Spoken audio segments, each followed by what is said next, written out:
বন্ধুরা সম্পূর্ণ নিরামিষভাবে এইভাবে তোমরা আলুর তরকারিটা বানিয়ে নিতে পারো। লুচি, পরোটা কিংবা রুটির সঙ্গে তো জমে যাবে, তোমরা গরম ভাতেও খেতে পারবে। সকালবেলায় উঠে হয়তো হাতে অল্প সময় তোমরা এইভাবে খুব সিম্পলভাবে রান্নাটা করে নিতে পারবে। নমস্কার বন্ধুরা, আমি কাকুলি কিচেন হাউসে সবাইকে স্বাগত জানিয়ে প্রতিদিনকার মতো তোমাদের কাছে নতুন রেসিপি নিয়ে চলে এসেছি। তো আজকে রেসিপি আশা করি তোমাদের ভালো লাগবে। আজকে আমি তোমাদের বানিয়ে দেখাবো একটা আলুর তরকারি সম্পূর্ণ নিরামিষভাবে, কোনো রকম মশলা বাটাবাটি ছাড়াই। তাহলে চলো শুরু করা যাক, প্রথম থেকে শেষ অবধি দেখতে থাকো। দেখো এখানে আমি 4 পিস মতো আলু নিয়ে নিয়েছি। এই আলুটা আমি আগে কেটে নেব। দেখো আলুগুলো খোসাগুলো আমি ছাড়িয়ে কেটে নেব।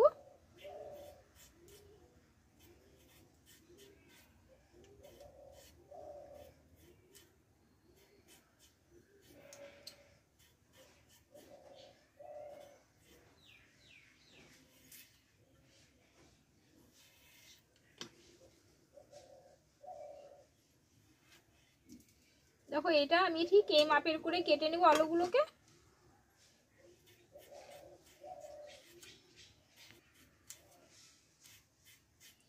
দেখো সব আলুগুলো আমি একই প্রসেসে কেটে নেব।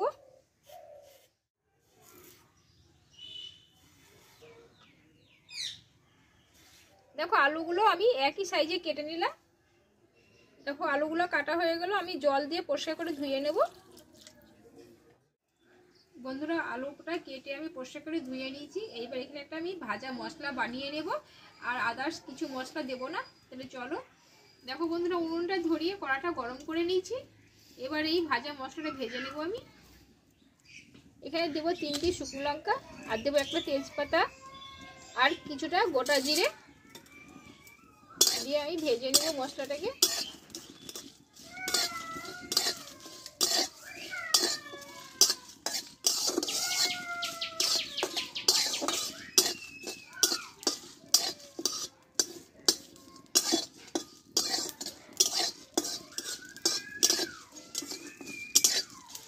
দেখো মশলাটা ভাজা হয়ে গেছে, এবার নামিয়ে নেব।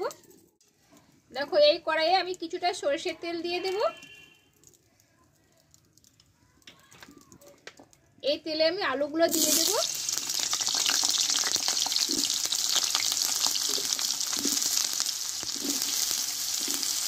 অল্প একটু হলুদ দেব, দিয়ে অল্প আছে আলুগুলো একটু ধীরে ধীরে কষে নেব আমি।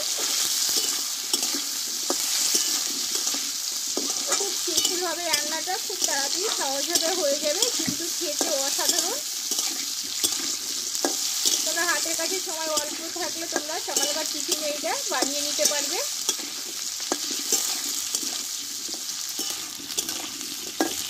দেখো আলুগুলোকে লো টু মিডিয়াম আঁচে কষে নিতে হবে, মানে আগে থেকে লাল থেকে ধরে যাবে কিন্তু ভিতরে কষা হবে না আলুটা, তাই জন্য খুব ধীরে ধীরে কষতে হবে আলুটা। দেখো আলুটায় আমি একটু অল্প হলুদ দিয়ে দেবো, আগে অল্প করে দিয়েছিলাম। এবার দেবো স্বাদ মতো লবণ, আর দেবো একটু চিনি মিষ্টির জন্য, আর এখানে কিছুটা মটরশুঁটি নিয়েছিলাম দিয়ে দেবো।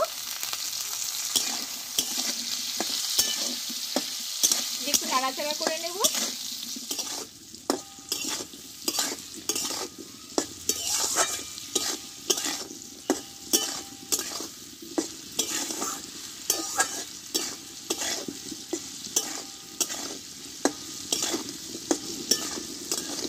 দেখো মটরশুঁটিটা দিয়ে আলুর সঙ্গে আমি একটু 1 মিনিট মতো আমি কষে নিলাম।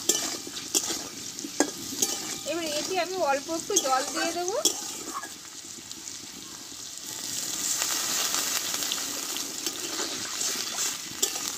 আলুটা নরম হয়ে এসছে, এতে আলুটা আর একটু সিদ্ধ হয়ে যাবে। 3 থেকে 4 মিনিট মতো আমি আলুটা একটু সিদ্ধ করে নেব। দেখো তরকারিটা ফুটে গেছে আমার। এইখানে যে আগে মশলাটা ভেজে নিয়েছিলাম, এই মশলাটা আমি সম্পূর্ণ নেব না, আমি কিছুটা দিয়ে দেবো, এটা পরে কাজে লাগাবো। আর এখানে দেবো আমি একটু ঘি দিয়ে নাড়াচাড়া করে নেব একটু, দিয়ে আমি কিছুক্ষণ রান্না করে নেব।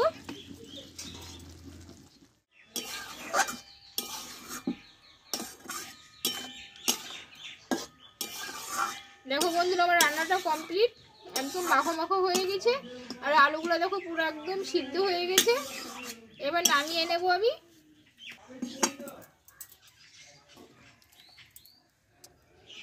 বন্ধুরা তাহলে আমার সম্পূর্ণ নিরামিষভাবে আলুর তরকারিটা আমার হয়ে গেল। খুব সিম্পলভাবে তোমরা বাড়িতে এইভাবে ট্রাই করতে পারো, আশা করি ভালো লাগবে। তাই কেমন লেগেছে তোমরা অবশ্যই কমেন্ট করে জানিও, একটা লাইক দিও।